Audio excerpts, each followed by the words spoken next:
Don't do it! Before booking a therapist, watch this first. Mended Light.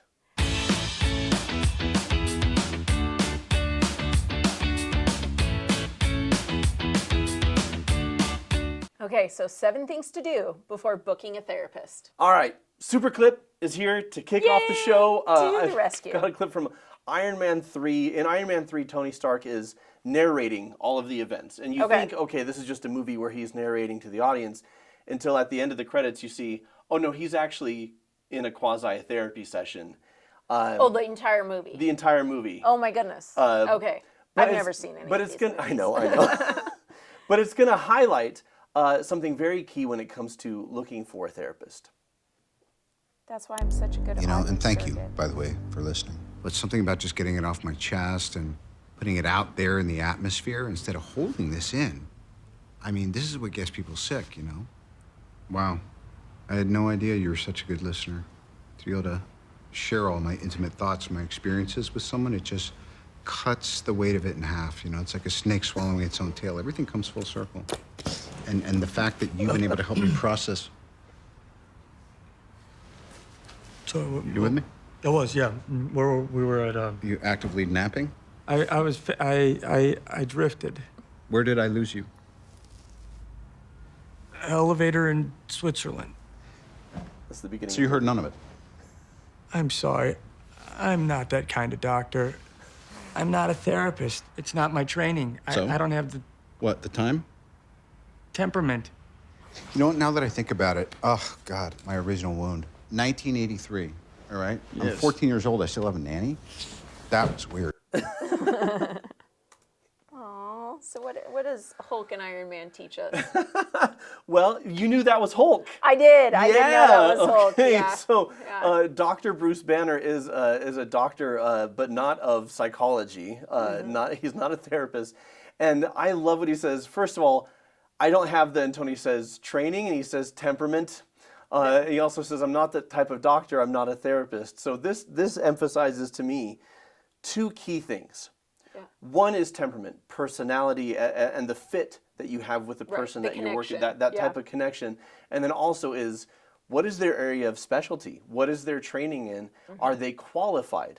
So do you click, and are they qualified? So that's going to lead us into 7 more things that we're going to share with you right now to ask yourself before that help signing up. evaluate that. Yeah, that help evaluate exactly those 2 things.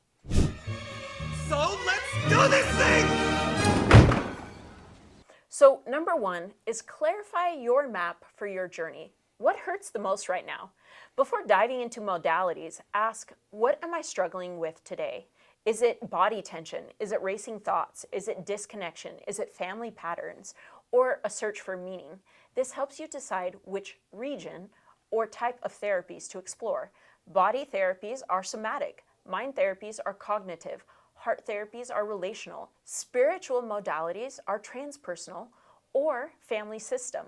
The clarity keeps you from getting lost in the hundreds of modalities and points your compass in a direction that is most supportive for you because it meets your needs. Sometimes you need some help figuring out what those needs are.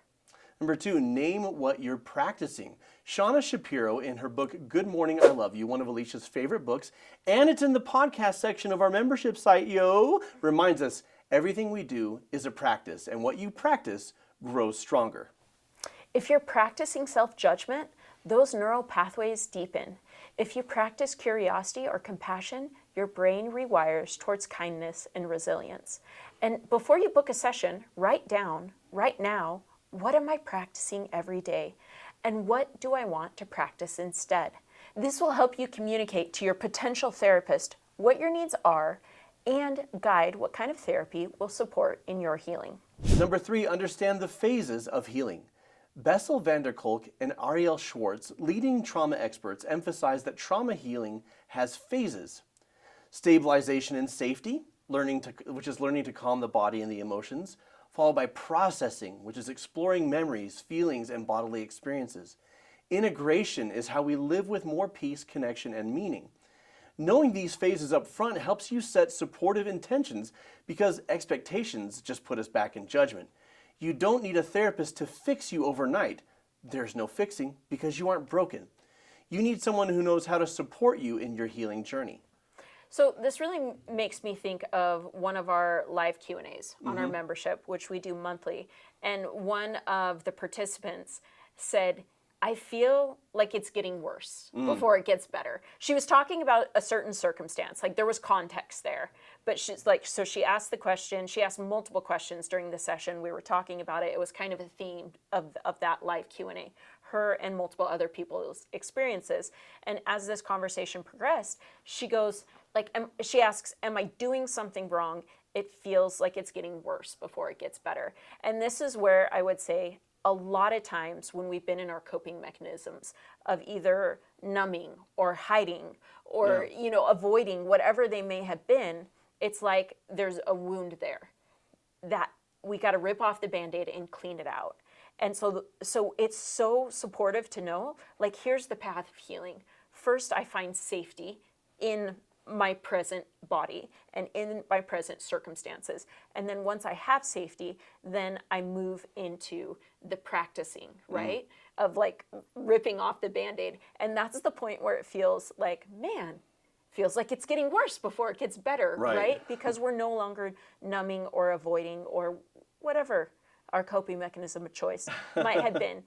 And then we get into the restoring and embodiment practices and letting go of false beliefs and receiving actual truth. And that's when we're like, oh, wow, we feel like maybe we've climbed a mountain and we're on a plateau and we can see the vista and we can see how far we've come and we're grateful for the journey. But there's definitely that messy middle. Yeah. And living in intention is powerful and keeps us out of judgment.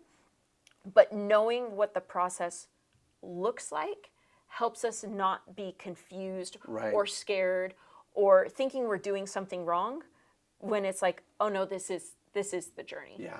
Next, interview therapists like allies, not authorities. Many people feel powerless when searching for therapy, but remember, you are hiring them. So ask them, what training do you have for trauma? How do you help people when they get overwhelmed? What modalities do you use and why? Ask questions that check how they are going to support you in your needs to the best of your understanding. Ask questions about how they're going to help you understand what your needs are. Notice not just their words, but your body's response. Ask yourself, do I feel safe? Do I feel seen? Because the alliance is the single strongest predictor of success. One of my favorite books is Love's Executioner by Dr. Irwin Yalom, and he talks about it's the relationship that heals. Like modalities matter, expertise matters, but that connection and that feeling of safety and that feeling of being seen and belonging and that trust that is there, that is more important than anything else. And I had just an experience this week where I got feedback from a client about what I could do to better meet their needs and to help them to trust me more. And I was so, so grateful for it. I think all therapists, at least those who act out of goodwill, so that's most therapists, are trying their best and showing up, trying to be present and to meet your needs. But a therapist, contrary to popular belief, is not a mind reader. Yeah. And so to have this feedback, and the feedback specifically from this client, because this client and I share a dark sense of humor, is that sometimes I was joking in moments that they would prefer that I be serious. Which with maybe another client, that same joke would be perfect and helpful and therapeutic because they needed that dose of levity. Right. But for this person, they needed me to scale it back a little bit. And I love getting that feedback. And one way to test if the therapist that you're working with is a good fit for you, if something's off, give them the feedback and notice if they integrate it humbly or if they get defensive. Yeah. Number 5 is be aware of common pitfalls. One of these is overwhelmed by choice. Don't try 5 different modalities at once. Pick one to explore for maybe 6 to 8 sessions. Or if you're confident that it isn't a supportive path for you sooner, make a shift sooner. What we're talking about at Mended Light is principles and supportive guidelines that go along with those principles. But ultimately, you are still your own guru and you're the best authority in your life. Now, sticking with the wrong fit out of guilt, shame, or obligation, listen, it's okay to change therapists. Healing isn't about loyalty, it's about support and alignment. And I know this from my own experience. I am not a fit for everybody who comes in through the door. I've had people where we just didn't click, or my expertise wasn't what they needed, or what have you. And I've met people who want to switch out, not see me anymore, but they're afraid of hurting my feelings. And they've told me this. And I say, listen, every therapist knows that it's about you and your journey and what you need. And every therapist knows that they're not a fit for every single person. It does not offend me when a client says, I don't think this is working. Because generally when they say that, I'm like, oh, yeah, I was kind of thinking that too. Like, you can feel it. And then other times, someone transfers to me from somebody else, and we're a perfect fit for each other, and I'm exactly what they need. Don't be afraid to remember, we work for you. Try us out, try us on, and find the best fit. And another similar story, but slightly different. One of our other therapists, she had a client that she saw for betrayal trauma, and she saw the husband and the wife. And the wife later disclosed that she had stayed in the marriage and continued to try working on it longer than she felt that was supportive, because she didn't want to let our therapist down. She's like, she did such good work, and it was so supportive. Like, I just wanted to work it to I wanted work. to give her a win. Yeah, and we just laughed, and the therapist like called her and was like, oh, please don't hold on, Make the best choice for you, most supportive choice for you. Yeah. Right, like that is the theme. Make the most supportive choice for you, and not because you're running or hiding or you don't want to take accountability, but because it's the most supportive choice for you. Yeah. And the last common pitfall is focusing only on talk. Many find greater relief by including body-based, expressive, or nature-based work alongside with traditional therapy. Next, a shift from identity to meaning. Viktor Frankl taught that suffering becomes bearable when it is linked to meaning, not to identity. Edith Eger echoes this: your pain is not your identity, it is your passport to freedom. So before booking, ask, am I seeking therapy just to reduce symptoms, or also to discover meaning in my struggles? Therapists who can hold both symptom relief and meaning making often bring deeper transformation. Number 7, set your inner compass. Align it with peace, joy, and fulfillment. Write a personal intention, not just a problem. For example, instead of saying, I don't want to be anxious, maybe instead, I want to feel grounded and joyful. Instead of, I don't want to be depressed, write, I want to live a meaningful life. Focus on what you want to create in yourself and your life. We are just often focusing on what we don't want to create, which creates more of that. Where focus goes, energy flows. Focus on what you want to create. When you enter therapy with a compass oriented towards peace and fulfillment, that process becomes less about fixing, because you aren't broken, and more about discovering the real you and unconditional love, and removing the barriers that are keeping you from the real you and unconditional love. Here's the final thought. Think of this as preparing for a great journey. Your map is knowing what hurts most. Your compass is naming what you want to practice. Your crew is your support team, including friends and family that can show up with unconditional love. A therapist who feels like an ally, not a captain giving orders or taking over navigation. You are the captain of your ship, the navigator of your life. Your treasure is a joyful, peaceful you. To get there, you will go through the journey of rewiring your brain and nervous system, opening your heart, and discovering who you really are. And each step will curate a meaningful life you are practicing into being. Now, here's what we want to know from you. Which of these 7 guidelines do you feel would be most supportive for you? What really speaks to you, and why? If you're wondering what type of therapy is the best fit for you, we've got an online quiz that you can take for free right now to help point you in the right direction. That link is right here on screen, as well as in the description of this video.